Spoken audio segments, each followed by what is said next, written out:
አብርሽና አቤላ እንግዲህ በአንድ አይነት ጸጉራቸውን ተሰርቶ መጥቷል። ውዶቼ መጥቷል። ለነሱ ፋሽን አሁን ነው መጣ። ምንም ማድረግ አይቻልም። በነገራችን ላይ ሆኔ ልጅ አለ እንደውም ሆኔ ጊዜ የምታስታውሱ ከሆነ ማለት ነው ኤርሜላን አፈቅራታለሁ ብሎ መጥቷል። እኔ ሰብስክራይቤ አይደለም አንዴ አይቻለሁኝና እንግሊዝ ሀገርን ይሁን የት እንደሆነ አላውቅም። ሆኔ ጊዜ ሆኔ ኢትዮጵያ ገብቶ ይመስለኛል ጆኖ አላውቅም።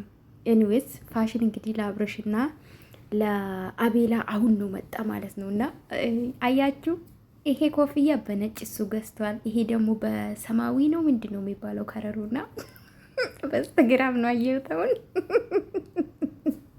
ይመቻችሁ ግን ይመቻችሁ፣ ወንድሞች ይመቻችሁ። ባለፈው እንግዲህ እንደተራራቁ ነበረ ሀሳባችሁ የነበረ እኔም በነገራችን ላይ እሱ በተናገረ እውነት መስሎኝ ሀቤለን ተናግሬያለሁ። ስድብ ሳይሆን ያው ሁሌ ካዲ ነው።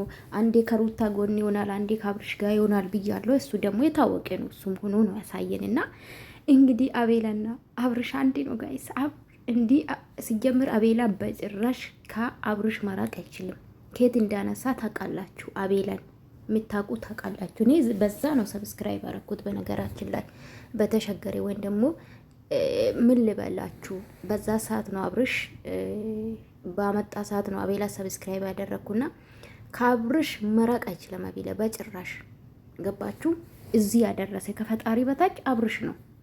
ታውቃላችሁ የብታጅራ ወጣቶች አብዛኛ በአብርሽ በኩል አሁን በአብርሽ ዙራ በአብርሽ ፎቶ ምኑ የሚሰሩት አብርሽ ነው ያነሳችሁና ኤኒዌይስ ፋሽን እንግዲህ አሁን ነው አብርሽና አቤላ ቤት የገባ ማለት ነው። እንደዚህ አይነት አለባበስ በነገራችን ላይ እንደ አዲስ ነው አብርሽዬ የመጣም በሁሉም ነገር ነው ተለወጠ። ግን ይመች ወንድሜ ይመች። ቀብራራው ጋይስ።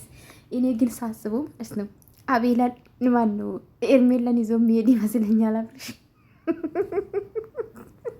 ምን ትላላችሁ? ነገ ከሷ ጋር ቢመጣ ምን ትላላችሁ? አብርሽ ኢንዌስ ይመቻችሁ፣ የእውነት ይመቻችሁ። ጸጉራችሁን ጭራሽ ተሰርታችሁ መጣችሁ። ጭራሽ ረረረ ጨምራችሁ የለ እንዴ? ጨምራችሁ የለ?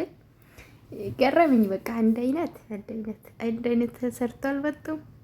እናንተ የሚላችሁ ማለት ነው ወንዶች ሴት ሊሆኑ ነው እንዴ? በነገራችን ላይ የአቤላ ጸጉር ሉጫ ነው፣ የሚያምር ነው። የአብርሽም ያምራል፣ ግን ሉጫ አይደለም። እና ምን ልላችሁ ፈልጌ ነው ተመካክሮ ነው እንግዲህ እነዚህ ልጆች ሹሩባ የተሰሩ። እንግዲህ በእምነት ከሄድን አይፈቀድም ለወንዶች ጸጉር ማሳደግ ባይዘው የእውነት። እና ይመቻችሁ። እንዴት አያችሁ ዶቼ?